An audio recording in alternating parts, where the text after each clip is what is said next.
হ্যাঁ রে, কোদালের বাঁট করে খুলে যাও না তো দেখছি আজকে, দাঁড়া তোর প্লেস্টার করে আর শেষ করে দেবো। তুই কিভাবে খুলিস লেওড়া আমি দেখ।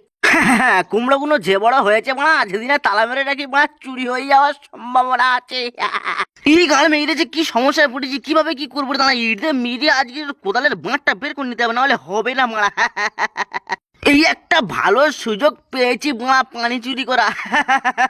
চাচা, তোমার ক্ষেতের পানি আসছে। বুদ্ধি থাকলে মানে ঘর জমা থাকতে হয়। কেমন সুন্দর হলো, এবার পাসপত্র কোনো হারানোর কোনো লাইন নেই। কত আর মুরগি কিনে খাবো লেওড়া, চাষ করে খাই, না হলে হবে না। ও বাবা রে বড়া, এমন জায়গায় কেটে গেছে টেপটা ভালো করে মারতেও পারছি না। এই তো হয়েছে। বড়া, যেখানে সাইকেল লেগে খালি চুরি করে নিয়ে যাও না, এবার তুই কিভাবে চুরি করিস লেওড়া আমি দেখছি, দাঁড়া এমন জায়গায় তালা মেরে দেবো তোর বাপের। এই দেখ লেওড়া কুমড়োর দানা, তোকে ফেলছি আর এই চাপা দিয়ে দিচ্ছি, পুরো এর মতন সাইজ হবি না, তোর গাঁ মেরে দেবো দেখবি। গো গে, গো গে, গো গে, গো গে, গো গে।